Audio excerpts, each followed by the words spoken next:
And I told her I don't care if he is her husband. Right now, It's time to rise from the grave, pour yourself a cup, and enjoy the Coffee Crypt. Hey, good morning, everybody, and welcome back to the Coffee Crypt. Hello and welcome. I enjoyed our last one so much, and I am still just in love with this idea as I was when you presented it. Yeah, and I appreciate everyone that watched us, came Yeah. through and commented and liked and tweeted, and it was made me feel good. Yeah, I think the reaction, I think I sent you, I got some messages and they were like, people were really digging the idea of a talk show and they really liked it. So if you guys keep watching, we'll keep making them. That's right. As long as the view count doesn't stay on 0. Exactly. Well, I got plenty of coffee to go with it, so yes, that I won't run out of. Yes.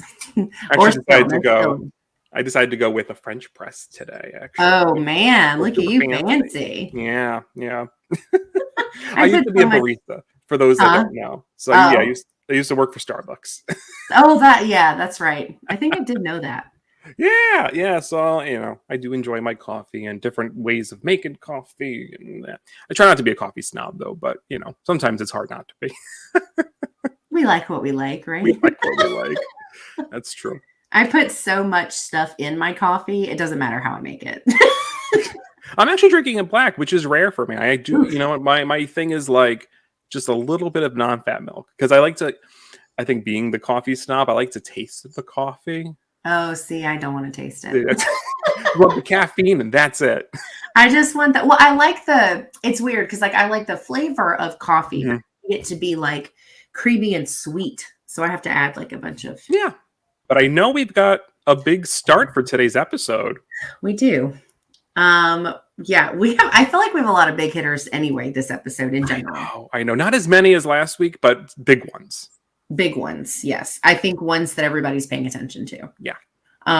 So our first trailer that we're going to be talking about is the Scream 6 trailer dropped this past week. And I mean, this is so, first of all, anyone who's not new here, Angel loves Scream. I'm a big Scream person. And so, we knew it came out and we were okay, we know it's coming out, gonna talk about it. And then I was scrolling on Twitter while I was at work on Thursday and it was somebody was 32, it was 32 minutes ago and it was the trailer and I was oh, and I hurried and I was let me go watch this right now. Oh, someone had to tell you. I have my notifications on. I was on Twitter, I'm Scream notification, Paramount, the radio silence, I'm just whoever posted first, I need to know. Right. Yeah, I mean, you kick us off. What did you think? Oh my God. Okay, so after I watched it, I couldn't sit still for a half hour. I was so pumped about it. I got so amped. I was so so this whole thing of there were plenty of people who did not like Scream 5. Okay. I loved Scream 5. It made my top list for the year. I'm just a big Scream fan. In general, I'm really excited about 6 for a lot of reasons. I love, and we talked about this previously, I really love this bigger space. We're not in this little small town anymore. It seems like we're bringing in a lot more people. Big cast and bringing in a favorite, at least I think is a fan favorite. We've got Kirby coming back. Yeah, fair assessment. Yeah, I mean, yeah. And there's, there's a lot to be really excited about, I think.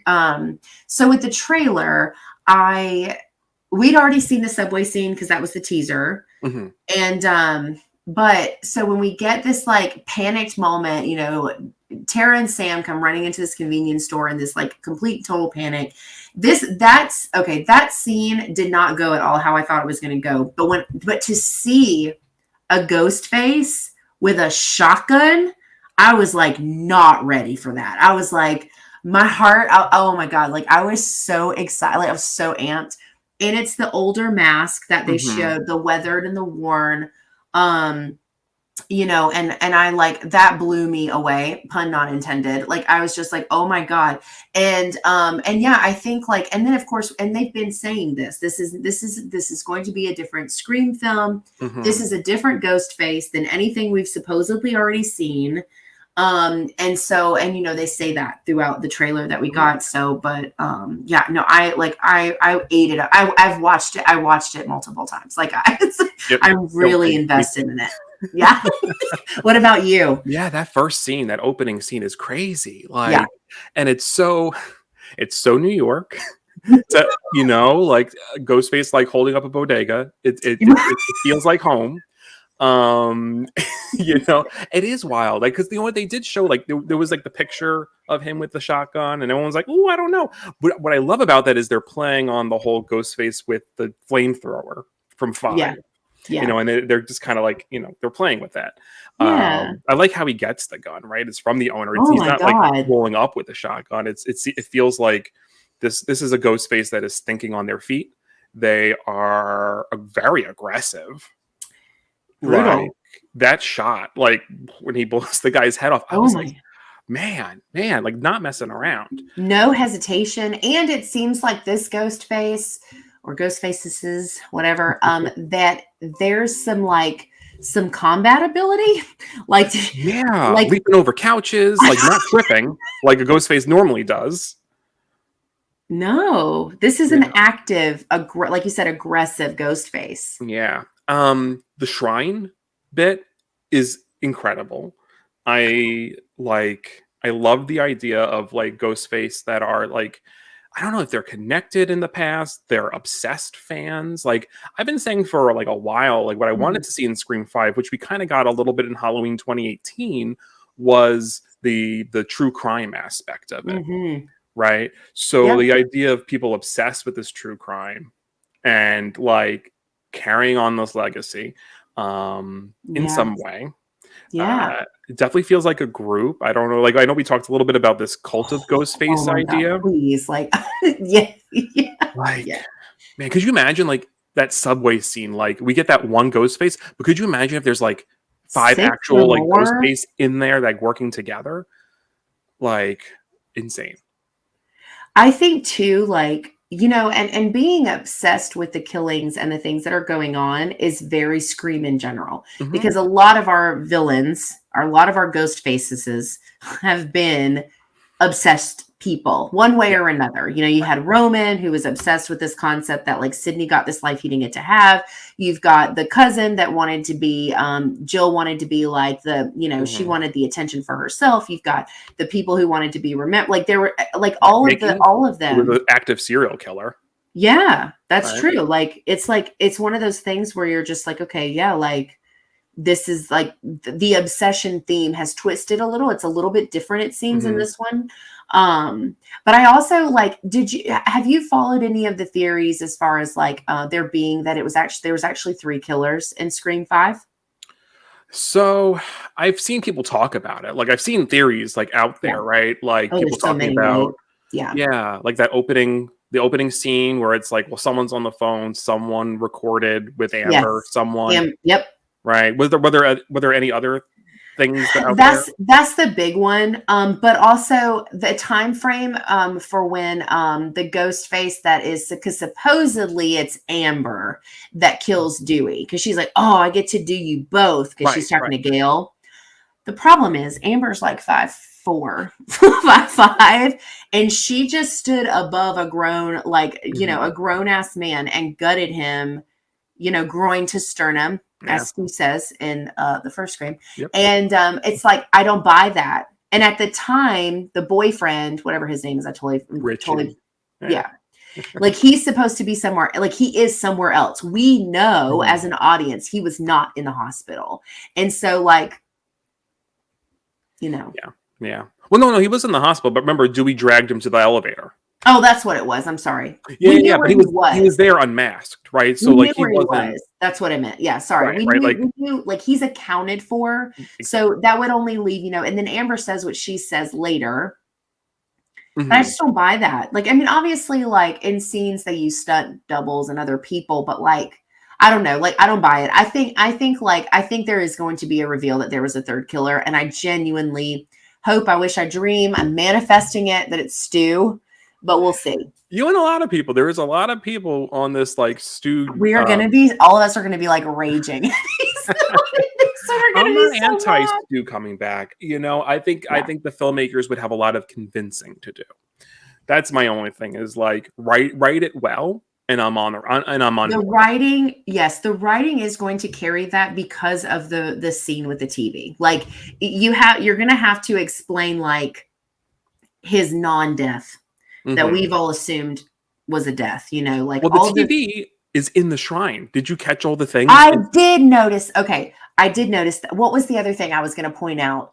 The TV. So a lot of stuff. The masks from the opera, from the play. I joked. I took a screenshot of it and tweeted. The fax machine. The fax machine. Yeah. There's, I mean, all the clothes, right? Tatum's clothes, Jill's clothes. I really hope we get like really close up shots of all of that when we see the full scene play out. Yeah. Because like, I'm like, I want to see like, I think it's, I don't know. I think 5 was like, you know, and Matthew Lillard tweeted this or posted this on Instagram or something when 5 came out. He said, you know, Scream 5 is a love letter to the fans. And I think I did feel that it was in fact a love letter to the fans, but I think 6 is also going to be a continuation of that love for people who are really into the fandom for Scream. Yeah.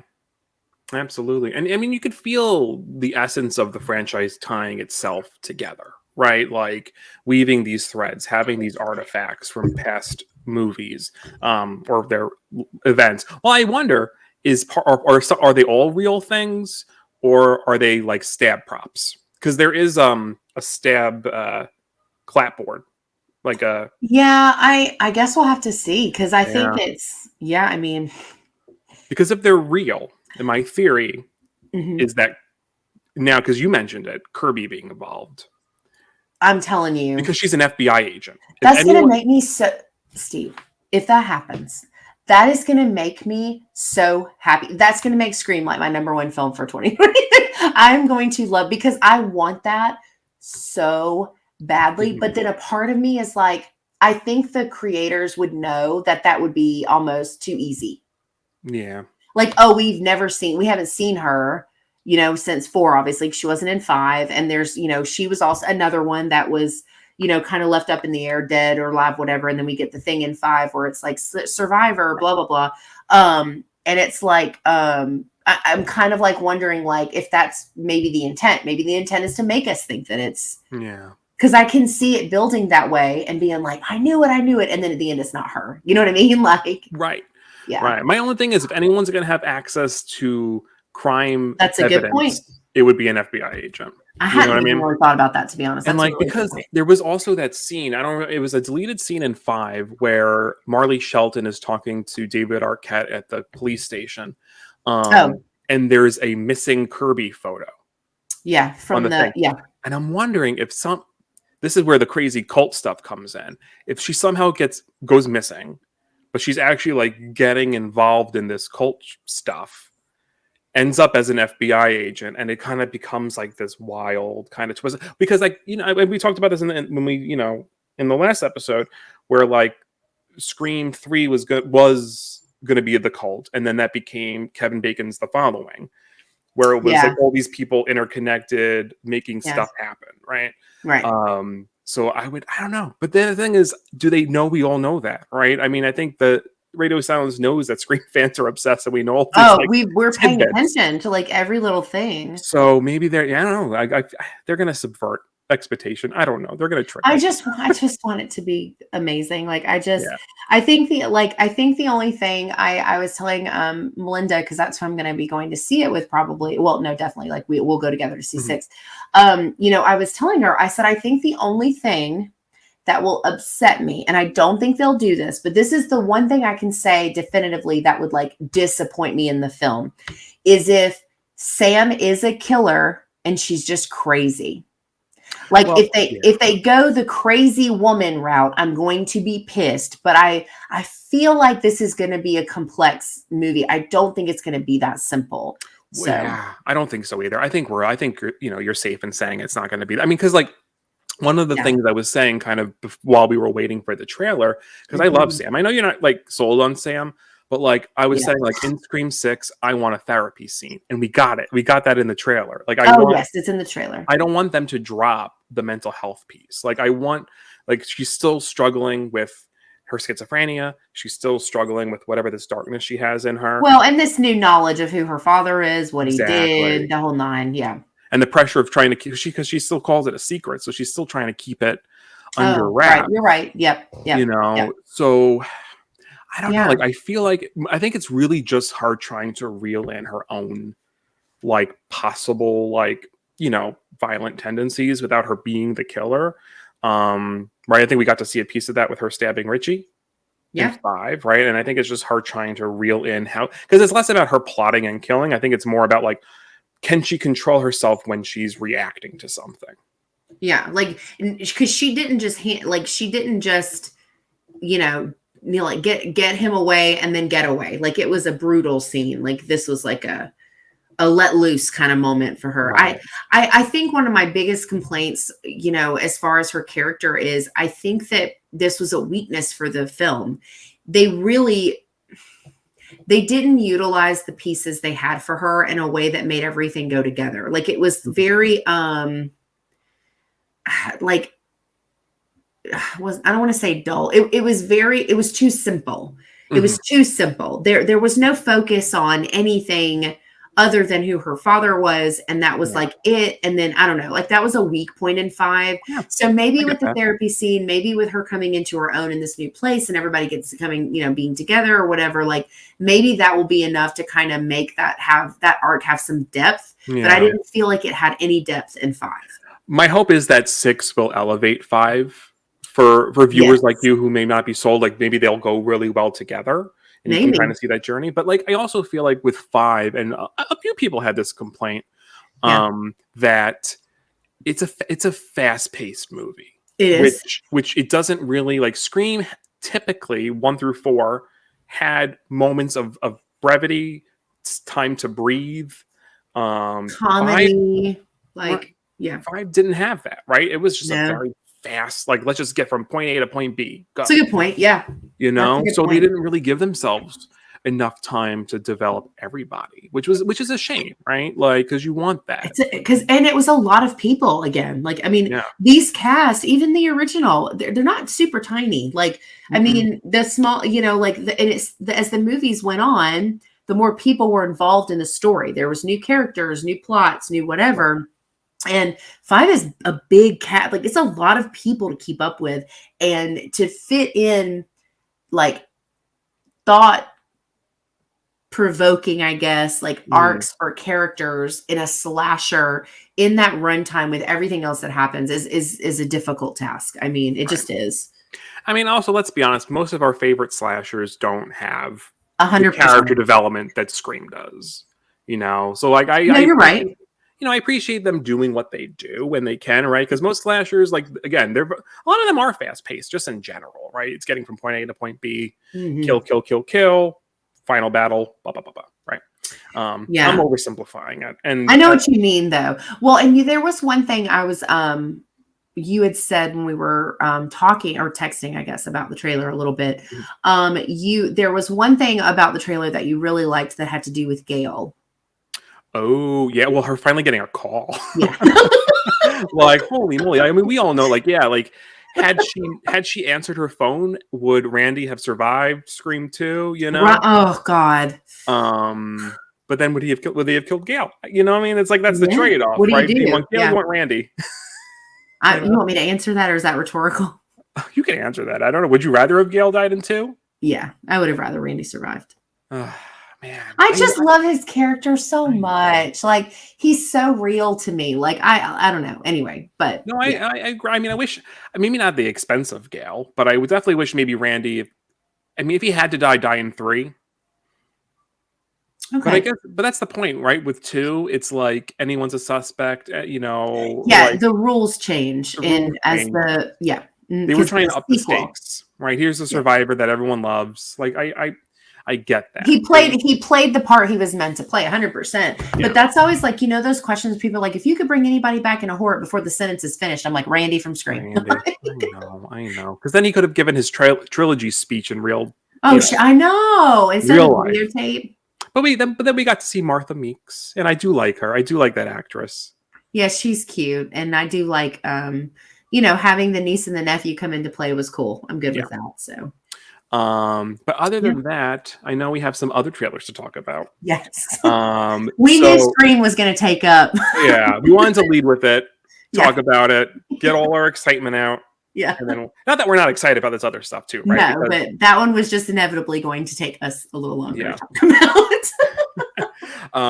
So the other big trailer recently, not this week, but was Evil Dead Rise, which our last episode we talked about the pictures that had come out, and then maybe the week later was the trailer. The trailer, yeah. Which there are two trailers. There's a red band and a clean trailer. Mm-hmm. You saw both?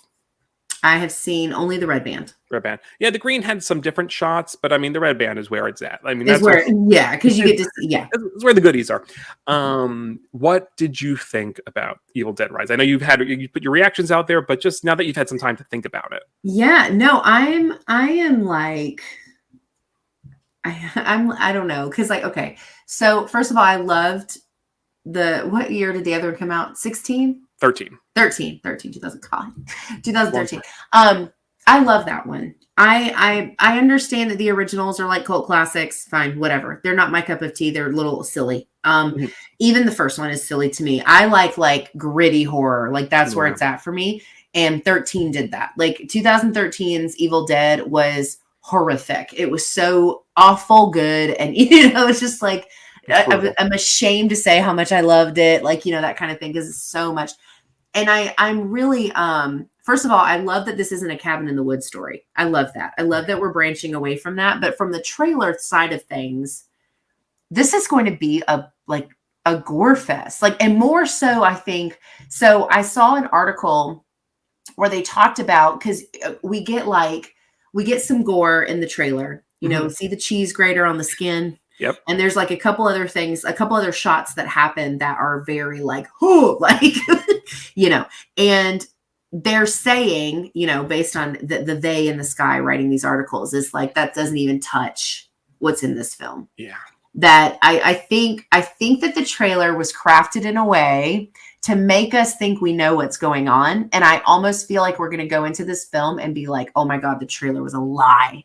There's just something about it that makes me think that there's a lot more going on than we're being told. Well, they've only shown us glimpses of the wood stuff, That's right? True. We forget there's going to be complete sequence, the scalping thing. But I mean, the scalp was the other one I was thinking of for the gore. Yes. But there's going to be whole sequences, whatever's happening in the woods, which I love the design of the cabin out there. Yeah. So it's triangle. So you're not going to like this reference because you don't like A24, but I know the Midsummer and burning cabin where they burn everybody. I love that. And there's also a triangle in Hereditary.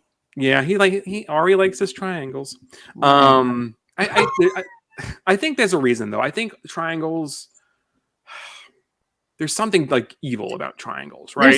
There's I was going to say mystical too, because there's triangles in Harry Potter. There's triangles in anyway, but yeah. So I think that I think there's going to be a lot to unpack with it. But I think I'm here for it. It's going to make me unsettled because it's a mom and her kids. It's going to make me want to throw up. It's going to make me want to hold my baby. You know what I mean? And I'm here for all of it. I'm excited for the kids though, not to see them die or anything, but I mean, it might happen. I don't know, but the especially the little girl, I can tell that the performances from those kids are going to be good. You can tell when a child actor, I always hate to rip on child actors because sometimes they're kids, they're not experienced, but you can tell when a child actor is good, and I got that vibe, mostly from the little girl. We didn't hear too much from the older siblings, but I think the standout for me from that trailer though was the Shining reference. The tub. The elevator. Oh, the elevator. Oh, yes, the blood. Right, the blood coming out of the elevator. I know that's such a easy. The tub was very shining too. No. Oh right, yeah, because the That's creepy. that's the first thing I thought of when you said that. Yeah, but you're right. Yeah. Yeah, we got the elevator. We got a creepy woman in a tub. Like, oh um, God. I'm excited. I'm curious too because we talked a little bit about the multiverse of it all, right? Mhm. Like we know that Bruce Campbell isn't in it. We know that Jane Levy isn't in it, but that Mhm. doesn't mean that thematically or like referentially they're not going to talk about the other movies, right? Because Agreed. like there are some clear differences, right? It was so funny. Like the vinyl player has the doctor saying the spell, right? But Yeah, but then the book is different, right? it is a different book. The book Yes. has teeth, Yep. which is so It looks cool. completely different. Yep. So I'm just curious, like how the heck they're gonna like. Oh, it's going to be so good though. Yeah. I'm going to see this.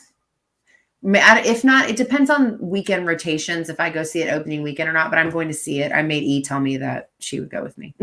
I was like, yeah, not a big gore fan, but I was like, you have to go with me to see this. I Oh my can't go by gosh. myself, and I don't have anybody else to go with me.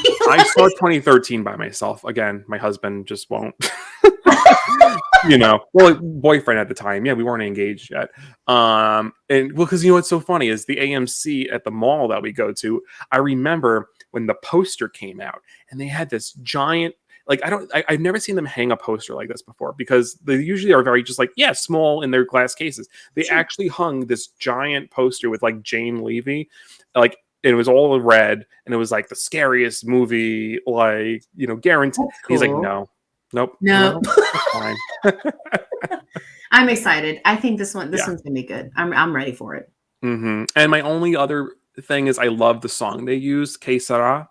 Oh my God. It's Yes. so good. It reminds me of back in American Horror Story Asylum, they used that song in the promo for it, and Yeah. and it's such a good horror song. It's actually in the theme for the Epic's original series, From. It is in From. Yes. And it's chilling. There's something so Yeah. unsettling about that song. Oh man. Oh, From. I can't wait till that comes back. I'm so ready for its second season, like now. Man, that Shining Veil. Oh, there's so many. Chapel Wait. I'm waiting on a second season for Chapel Wait. Yep.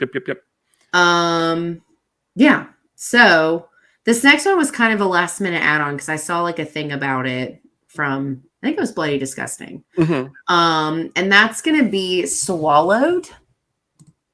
Right? Yeah. Swallowed. Apparently it's made some festival time, like it's Fantasia and the Fantastic Fest in 2022, but it's been doing circuits for a little bit now as far as the festival side of things. But it has like an official release now on February 14th. It's going to be on video on demand. Mm-hmm. Swallowed. I watched the trailer when I saw the article yesterday. I think that's when I messaged you, or the other day.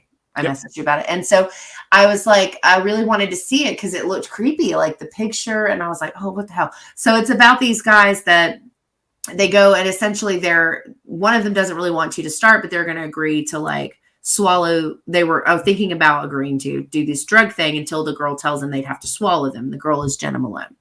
Mm-hmm. And they're like, no, we're not doing that. We're going to leave. And she doesn't let them leave and she makes them swallow them.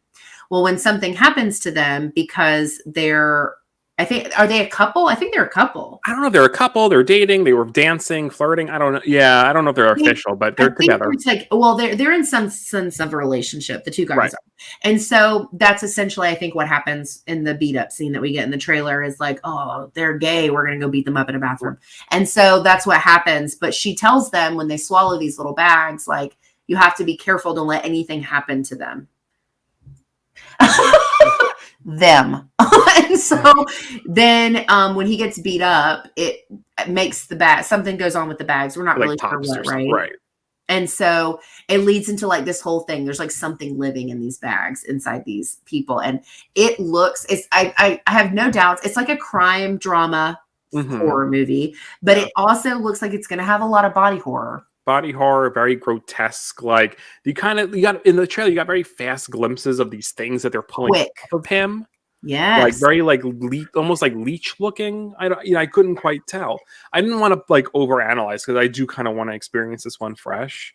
Yeah. But I dug the vibes Yeah. of this movie. It's got like this grittiness to it. Oh, I think it's gonna be good. I love that it's a queer film. I Of like, course, yeah. and it's really kind of in that very like not grindhouse, but yeah, very gritty, like grotesque. I know what you mean. Yeah. Yeah, like very like 70s, like let's throw a story together, make it as like grungy and gross as we can, kind of like story. Yeah. I'm excited about that one. That was like a quick one I just wanted to mention. Yeah, I do. I love Mark Patton though. We have to give him a shout out from Nightmare on Elm Street 2. Oh, Nightmare on Elm Street 2. Yeah. Yeah, who I had the pleasure of meeting at FlameCon in New York City. It's a queer comic convention. Cool. But, it's more than just comics, right? Because obviously, horror and all that sci-fi, right. it's all Yeah, connected. Cool. He had a little booth, so he had written Jesse's diary. So like so like how Nancy had a diary, and he wrote kind of from Jesse's perspective, writing his own diary. Yeah. He signed it, and so he's a very sweet guy. So I'm That's happy to see him cool. do stuff again. Yeah. But yeah, any other thoughts on Swallowed before No, that was just a quick one I wanted to mention because it looks like it's going to be kind of weird. So yeah, no worries. We brushed over Renfield. We have to talk about Renfield. yeah. I love a horror comedy. I know you're a little lukewarm on them. I like this because my husband and I were big fans of What We Do in the Shadows. Yeah. And that's what this feels like. It doesn't feel like it's ripping off it because but similar energy. Yeah, it's got its own energy, its own vibe. I mean, Nicolas Cage's Dracula. How could you beat that? I know. Come on. Right. Nicholas Hoult. I love him. Yeah. It's great. He's part of my recommendation once we get to those. Oh yeah. But yeah, no, I love this vibe, this idea of the familiar with the vampire trying to break free. Which is it's focused on him. Yeah. It's his story. It's not actually like a Dracula story. Exactly.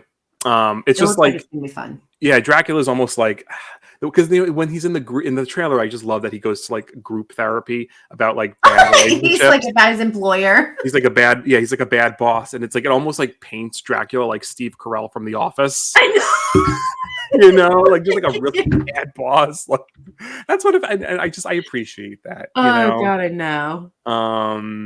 But yeah, and lastly we have The Wolf Pack, which is a new teen supernatural drama coming out on Paramount Plus. On the 26th, January 26th, so very soon. Starring a slew of teens. I don't know their names. More importantly, the return of Sarah Michelle Gellar. To a supernatural story. So supernatural TV show. I mean, she had done TV since I remember she did Ringer on CW. She did a few things, here and there, but I'm happy to just see her back in this form, Yeah. And this is done by the people who did Teen Wolf, and it is definitely Teen Wolf. Like as far as, like when you watch the trailer for it, that's what you get from it is Teen Wolf. But I do think it does appear like it's going to be a little darker, which I could because Teen Wolf is very CW. It was very MTV, right? CW. Teen drama with No, Teen Wolf was on MTV, right? Was it MTV? Oh, that's just as bad. I feel like it was. But it's a very teeny boppery drama with a little bit of some supernatural stuff, right? And again, I like very dark stuff. So this does look like it's going to be I don't want to say more adults. That's not really what I mean. I just think it's going to be I think it's going to have a little more oomph than Teen Wolf. Yeah. I mean, they were definitely kind of shying away from showing too much in the trailer because they probably don't want to just show for a TV show, especially. I mean, movies, you don't want to spoil anything for sure, but for a TV show, you don't want to spoil the season to come because that's part of the hook of watching, right? You want to keep watching the next one. I mean, certainly more mature too, because we're going to get adult storylines. I never watched Teen Wolf, so I don't know if there were a lot of adult characters, but you have Sarah Michelle Gellar. There's and she's an agent, and then there's another couple of people who are either working with her. So there's going to be a mix of Yeah, no, different kinds of stories. I think it's gonna be fun. And this was one I hadn't heard of until you had mentioned it. That surprises me because I'm like a a Buffy freak. Like I love Buffy the Vampire Slayer. So like I was really surprised that I hadn't heard of this, but I think it looks interesting. I have Paramount Plus, so I'll definitely be watching it. I think I don't know if it's gonna be I don't know if it's gonna be a binge. I know you like a binge watch. Paramount, depending on the show, I know does weekly, right? Because Paramount does. They do some of the drag I didn't races. even think about that. They do, right? Like I don't think Paramount does a lot of because that's the thing is like that's the financial piece of it is like they they don't want you to like watch 1 week and then cancel your subscription. They want you to like you're on to us. Yeah, I know they're on. Yeah. I know. But I will say I think that's actually like the perfect segue into our next segment. TV, yeah, because HBO has a death wish, and so if you're not keeping up with horror news, I guess we'll say, The Last of Us, the very first episode of The Last of Us just released this past Sunday, a week before today, and it's on HBO, and I thought it was going to be released all at once, and it was supposed to be for February video, but it's not going to happen now because there's 9 episodes, and it's once a week. Yeah, because it's regular HBO. It's not HBO. It's regular HBO. Yeah. So that I boycotted it for like 2 whole days. I was so mad. I was like, you have got to be joking. I'm like, it's 20. And then, somebody was like, well, I hate having to binge stuff to avoid spoilers. And I'm like, I don't care. I would watch it all together. So anyway, the first episode of The Last of Us aired, and wow. It's good. It's good. It is, man, all the feels. Oh. The first act. I mean, if we're going to talk about it like a movie, the first act, right? I was in literal shambles. I had to like take a minute. Mm-hmm. And the dumb thing is like, I know the games. Like I knew the story. Yeah. And it still got me. Like I had not like, oh my, it's so beautiful. I think it speaks to this. I don't know. I forget the actress's name, but who played Joel's daughter. She's amazing. She was very good. And the writing, they just did such a good job at like, you forget what happens to her in the games, right? Oh my God, she's the protagonist perfectly. Yes, right. Because if you never played the game, you would think she was the protagonist in the show. Yes, because it focuses on her. Yeah, and then just like, but the tension, right? Like that scene right away with the old lady behind her in the wheelchair. Ooh, I did the same. I'm like, oh my God, and she's like, like twitching, and her mouth is. I'm like. I saw people say it reminded them of like Pennywise and It too, like when he's like the old lady. Yeah. But like honestly, this was scarier. I love Pennywise, but I felt this tension. The tension from that moment lasted for like 20 minutes. It was that whole first act. It was that whole from the moment that happens. You are immediately on edge. The rest of there is no breathing. You are uncomfortable. You're watching you probably did this. I was looking behind the windows, like to see if anything happened behind them. Like there's a lot, and I don't want to give too much away, but I just like, I have goosebumps talking about it. Like that first, like the first act that you're talking about, like blew me away. And then even aside from that, not only is it a perfect representation of the video game itself, but the acting from everyone that we've met so far, the scenes, the way everything looks, the sound design. I mean, oh my God, everything is set up. It's so perfect. Like perfect.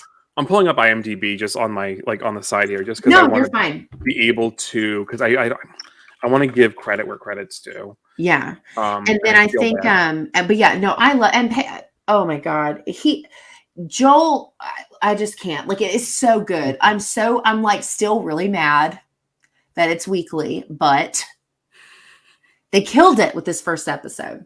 With the casting is great. I mean, like, yeah, well, we all love Pedro Pascal. I never heard anyone say a bad thing about him. Like, I mean, he's just like, man, from Game of Thrones. I've been following him since Game of Thrones. I know he's done stuff since he played the Viper, but isn't he also the Mandalorian? He's the Mandalorian. Yes, that's current. And then he's also in a kids movie called We Are Heroes. Anyway, Yeah, which the Spy Kids. It's a Spy Kids spin. It's a Spy Kids movie. Which I didn't watch that one, but I used to watch. It's cute. Anyway. But Bella Ramsey as Ellie is so perfect. Is perfect casting. When she does the alphabet and then she says she says fuck you. That's what she says. Sorry, you can bleep that out and edit if you want to, but that's what she says. And you're just like, she's perfect. She really, it's just the attitude captures it perfectly. Her mannerisms, it's literally like. I'm trying to think who else was featured in the first episode. Marlene. I think Marlene was good. Wasn't there someone else? There's Well, it was Marlene. Oh, and then oh my god, the girl that he's with. What's her name? Oh my gosh, I'm totally blanking, but I'll get it in a moment. But yeah, Marlene was in the first. That's it. Yep. Perfect. Yeah. I have no complaints. I'm ready for episode 2, like right now. Yeah. Just the tension, like so. We've talked about it. So many people have kind of given up on The Walking Dead, and I got back. I went back to it, and I caught up, and I watched it till the end. And obviously, there's so many differences, but this feels like when The Walking Dead, because when The Walking Dead was good, it was good. You know, yeah, this feels like the best of that, right? It's like you get this perfect apocalyptic story, great tension, great characters. It's good. It just. Yeah, I'm excited. And there's so many people in this cast that we haven't even seen yet that I'm excited to see in action. Yep. Like Nick Offerman is going to be Bill. And then Murray Bartlett, he's playing Frank. I forget Frank from the games. It's been a while since I played it. But Murray Bartlett. Did you know that Troy Baker, the voice of Joel from the video game, has an acting role in this? Oh my god, is it just like a cameo or is it more of a significant? I'm not sure. I don't know. I just know he has a character in the I watched an interview with him. When I tell you, I love Troy Baker. He wasn't just so we're clear, he wasn't just Joel, he was also Booker in BioShock Infinite, and BioShock is bae for me. Like that's one of my favorite video game series of all time. Love BioShock. So Troy, but he also plays one of my favorite Decepticons and a Transformer. I follow his stuff. Like I know the stuff that he does. And I watched the interview where he's talking about the concept of acting in a world that he used to do a different character. Oh, and he was like, man, he's like, no, he's like, I loved it. It was a challenge. Like I'm so pumped to meet his character and see him be not Joel in Joel's world. I can't wait. Yeah. Okay. So I lost my script. Oh, okay. So our next story that we're going to be covering, oh man, is the controversial Velma. So who would have thought that Velma, of all shows, was going to tear the internet apart? Just completely. I had to mute the word Velma. Did you? See, I haven't seen any of that. I think maybe because I liked things about Velma, or like I would it's an algorithm thing. It's an algorithm thing. So because I read maybe a tweet or two about the show, liked a thing about it, it was just like, here's everything trending about Velma, and it's all like people like, it ruined my childhood. Blah, blah, blah, blah. I'm like, it's insane. And so I wasn't crazy about the pilot. We could do like a little kind of, there were some jokes that I thought were funny. There's a couple things that landed for me as well. Right. But ultimately the story, the way the characters interacted, it just felt hollow. I agree. I think, and part of my biggest thing, and this is a thing that I have with Mindy Kaling. How do you say her last name? Mindy Kaling. In general, her sense of humor does not mesh with my sense of humor, and never has. I don't think that she's a super funny person. I think sometimes she says things and does things that are funny. There was a lot of not funny things in the first episode that you could tell were supposed to be funny. Yeah. Like one of our opening scenes with the cockroaches, I was like, why is that in there? Is that supposed to be funny? Like, it's just uncomfortable and weird. And I didn't I don't know. I probably am not going to watch past the first episode. I'm going to be really honest with you. It didn't pull me in. Like there was nothing. I was hoping it would be more serious. I was hoping too. I was hoping it would be more of like a serious murder mystery kind of take of Scooby-Doo, as opposed to kind of what we got. And like the funny thing was with Mindy Kaling is like, I do love Mindy Kaling. Like I loved her on The Office. I liked her in The Office. And The Sex Lives of College Girls is a phenomenal show. Yeah. I would not horror, obviously, but 100% would recommend that show. Yeah. I think I mean, again, I'm not a woman, so I couldn't speak from a woman's perspective, but like, Sure. I think the girls' relationships are fantastic in that show. I think it's very like realistic. It's very like, it seems like it would be very empowering the way they tell the stories, but also just like in like I don't know, like it's just it's also really funny. Like my husband and I, we that's like, I used to watch Girls, and I feel like Sex Lives of College Girls is what girls wanted to be. Oh, okay. Yeah, like it just feels like it's but you know what it is? Yeah. I think because if you have a creator like Mindy Kaling, right? She's producing, right? The producer is only going to be as good as their team. And she's also the voice of Velma, is she not? Oh gosh, I don't know. I thought she was. If not, it sounds an awful lot like her, because I definitely thought it was. Oh her. no! I think it is. Yeah. Okay. She is Velma. Okay. It's just and the cast is good. I mean, Constance Wu is Daphne. I mean, Jane Lynch, Wanda Sykes is in this. Yeah. Sam Richardson. Jane Lynch. That's the voice that I recognized that I couldn't figure out who it was. Yeah. Fortune Fenster. Like, it's a good cast, so it's a shame. Yeah, I didn't watch it. How far did you get? I just watched the pilot. Oh, you didn't watch past that. Okay. I didn't watch past that. And I'm not probably going to continue. No, it's a shame. And as being a parent, like, we have to be very choosy because like our time is precious. We only get so much like you're right time to watch something. It's like if I don't, if I'm not feeling it, I'm not going to keep going. Yeah, and we have so many things to keep up with as content creators too. It's not just as adults that want to watch and enjoy things. We also have things that we like. I like to say have to watch, but you know what I mean, like that we are paying attention to and keeping up with, that we're going to do content on, or we're going to talk about with whatever. So it even limits that time that you're willing to waste on certain things even more so, because then you're like, I've got to pick between, am I going to watch, this is a big jump, but am I going to watch The Last of Us or Velma? You know what I mean? Like if you had to, you know what I'm saying? Like, no. This next story, I know we're excited to talk about. Yeah. So there's this little indie film floating around. It's currently in theaters called Skinamarink. Which I've seen this categorized as a few different things. But I think my favorite is experimental. For a lot of reasons. So this film the budget for this film was about 15,000 CAD, which is the Canadian dollar. And as of today, I think you said it passed 1 million in the box office. Yeah. Like that's an insane. This is an indie film that almost there's a couple of things about it that have gotten around, but almost completely functioned off word of mouth and social media promotion. I am going to just open up my quick calculator. So 15,000 divided by 1 million times 100. Oh, wait, no. Is that it? No. Million divided by, oh my God. I swear I did okay. Well, that can't be right. Anyway, it's a high percentage return. It's a really high percentage. It more than made up for what they spent. And people are talking about this. This is like, and what I've seen that I think, based on what I've heard about it, probably describes it pretty accurately, is it's being called silent horror. My understanding, and I haven't seen it yet because it's in theaters. I'll have to wait till it comes on streaming or something. My understanding is that there's no monster. There's no ghost. There's no baddie of any kind. This is 2 children, I think, who wake up in the middle of the night in their childhood home, and it is not how it was when they went to sleep. And it's found footage-y, I think. I'm pretty sure. I don't know if they're recording. Yeah, I don't know. I don't know. There's not, and I'm going to be honest, I haven't watched anything about it because I kind of want to go into this one blind. I just know the trailer. Want to go into this like just knowing this little bit about it.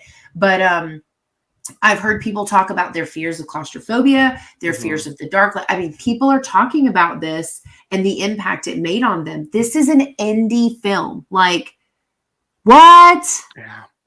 And indie horror has had quite a few months from Terrifier 2 to this. Kidding. Yeah, it's awesome to see. Yeah, so I wanted to talk about it briefly because that's blowing me away. And I had heard about it when it was doing festivals. Someone had said, "Hey, if you ever get an opportunity to see this," I think this was before it was announced for theater release, because that's what happened. It picked up so much interest based off festival circuits that they made it have a theatrical release. Look at us. You know, the other movie we did that with was Blood and Honey. Blood and Honey was not going to go to theaters, and people were so pumped about it that they bumped it up to a theater release in February. I love it. Come on. I love it. I'm going to see Skinamarink on Saturday, but I almost. Oh, I can't wait to hear what you think. I'm not going to get to see it for a while, but I'm excited. I'll keep it very well. It's going to be. It's going on Shudder in like 2 or 3 weeks. Is it only 2 or 3 weeks? Okay. No, it's very soon. It's like February something. Oh, like good. I can handle that. Yeah, that's not bad. I almost caught it at a festival, like in upstate New York. Yeah, I had something that day though, and I was like so bummed because like I was just looking at horror festivals. I saw an upcoming one upstate. I looked at the schedule, saw that movie, watched the trailer, and I was like, damn. And I forgot I had something else I couldn't go. But yeah, I'm very excited. I wish I can give someone credit too, because they described it as what if David Lynch did Poltergeist. And like that's how they described it. It was it was like that experimental horror, very Twin Peaks. Yeah, he's very obscure. That kind of makes me like more. I'm so excited about this one. Mm-hmm. I've heard some mixed reviews where it's I've heard some negative short film. Yeah, like if it's not that's the thing is like if that's not your thing, then you're not going to enjoy the full hour and a half or whatever it is. It's a normal runtime. I know it's not excessively long. Mm-hmm. Yeah, I think I'm so pumped to see it whenever it comes to Shudder. So our next story, and it has been circulated for a while, but we definitely wanted to talk about it, was the announcement that on Peacock there is going to be a Friday the 13th series, which is fun. I mean, we already had a Friday the 13th series, but that was more of an anthology. This is going to take us back to, and the title is Crystal Lake. Yep, Crystal Lake. So it's going to be on Peacock. It is a prequel series from A24, Peacock, and Brian Fuller, who did Hannibal. Yep. So I know you're not crazy about A24. No, but Hannibal is highly acclaimed.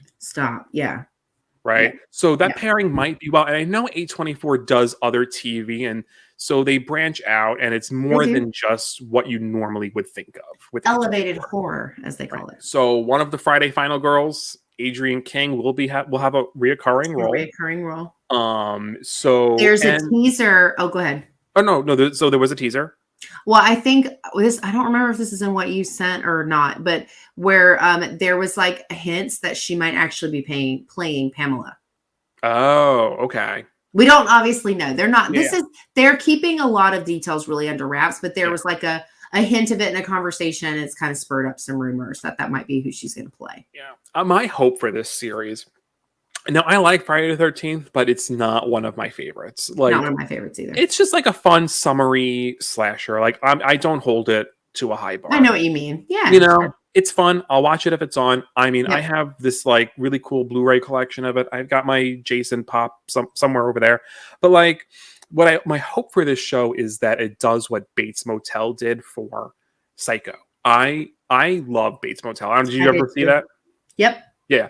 I just think, if we can explore Jason and Pamela's relationship. Backgrounds. Yeah.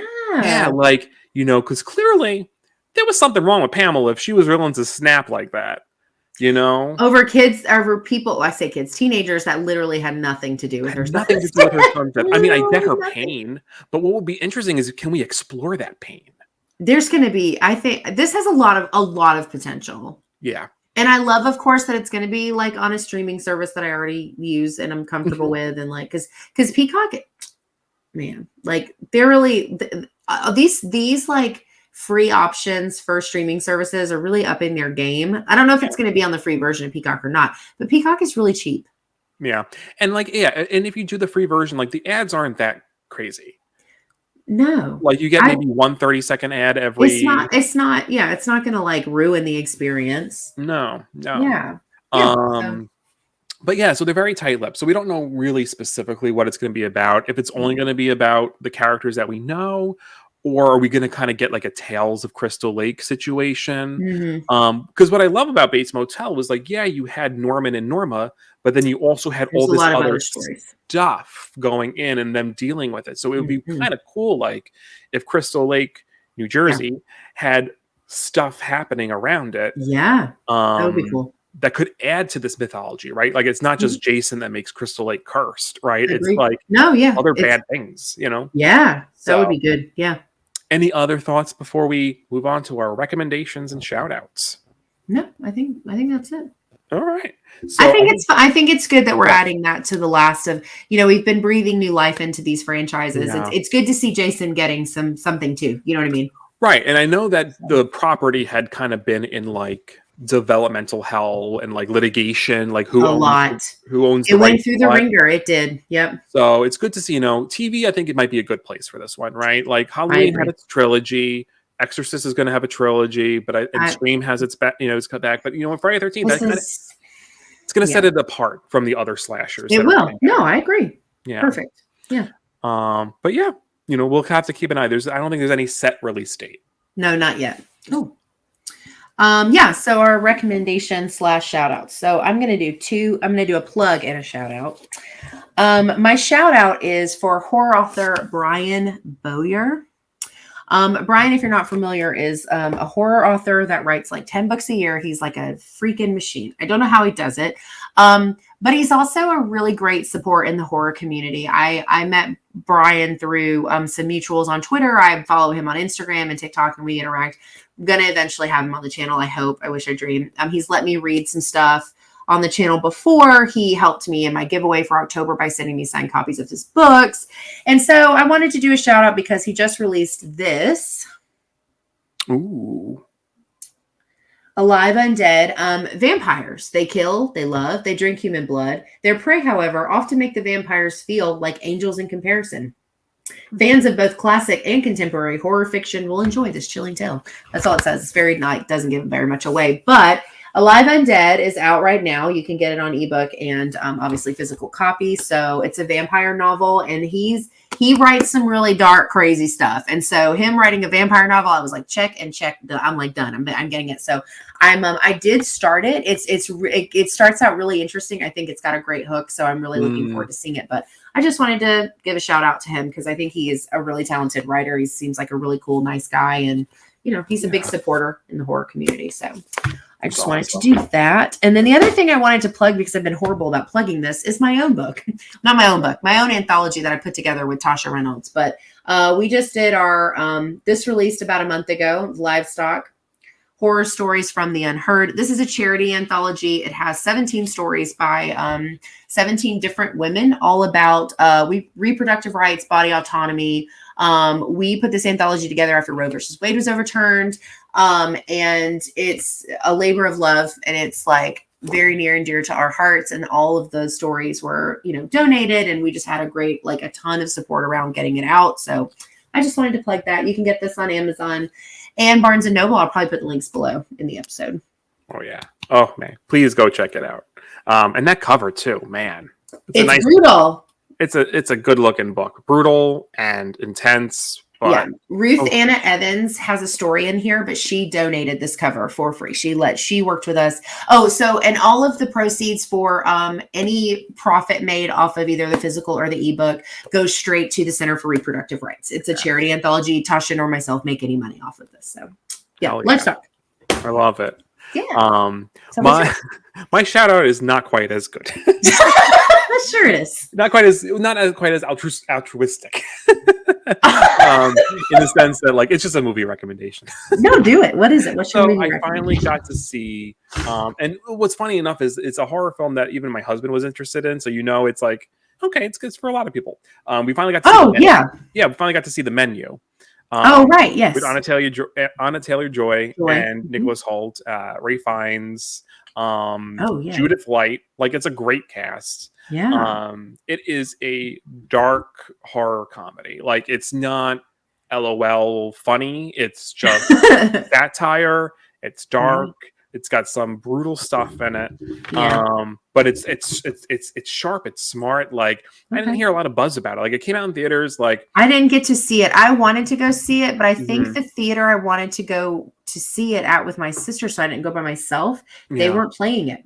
I think it burned bright and fast in theaters. Is that what it was? It's not streaming yet, right? It is. We saw it on, I think it's on HBO, actually, HBO Max. Oh, Oh, I need to jump on it because I wanted to see that. Yeah, it's on Max. It Okay. is good. It is, you know, Anna Taylor-Joy. I mean, She's man, like, stunning in a horror setting. I hope she continues to make I hope horror. so too. Like, I know she has her fans and people talk about her, but Mhm. like, I feel like Jenna Ortega's kind of taken the new Scream Queen. And what's the other one from X? And Pearl and Maxie. Oh, Mia Goth. Mia Goth. That's the other one. That's Yeah, the other one I hear a lot more about. Yeah, Mia Goth and Jenna Ortega are kind of the two, but I feel like, you know, between The Menu, but then also Last Night in Soho, you know, which I Last love. Night, that was such a great movie. Yeah, I mean, man, and then, but she was also in The Witch, which was a while ago, but 2015? No. 2015 or 16. It's been a minute. Yeah, okay. Yeah. But she was great in that. I mean, you know, I just really enjoyed this character or this actress. I mean, she was in New Mutants, which I know people weren't crazy about, but that was a show. The New Mutants was the X-Men horror film that was like, it was a movie, not a show. I thought it was a show.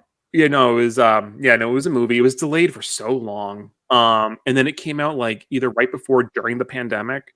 Yeah. So, like I don't know. We saw it in the drive-in theater. Oh. So which was cute. It was fun. And she played Magic. For anyone who knows the X-Men character Magic, she was great in it, you know. So another kind of horror adjacent film. But so The Menu, that's my recommendation, is go watch it. HBO. Cool. I'm gonna check it out because I wanted to watch it. Please, let me know what you think. Yeah, I will. Cool. But yeah, I think that brings us to our show close. Yeah. That was a lot to talk about. You know, and it's funny is that, you know, it wasn't much listed, but we were very excited about the things that we had. Yeah, no, for sure. Yeah, lots of opinions and excitement and thoughts. So, yeah. Well, thank you guys for watching this episode of the Coffee Crypt. That's all our like updates and news and trailers and thoughts and feelings on everything from the last 2 weeks. Now go enjoy your Sunday. Now that you're caffeinated, you drank your coffee with us. Yep. And you're informed, so you can go tell everyone all the information you just got. And enjoy the weekend before Monday rolls around again. Yes. Be back in reality. So, yeah. Till next time. Bye, guys. Bye.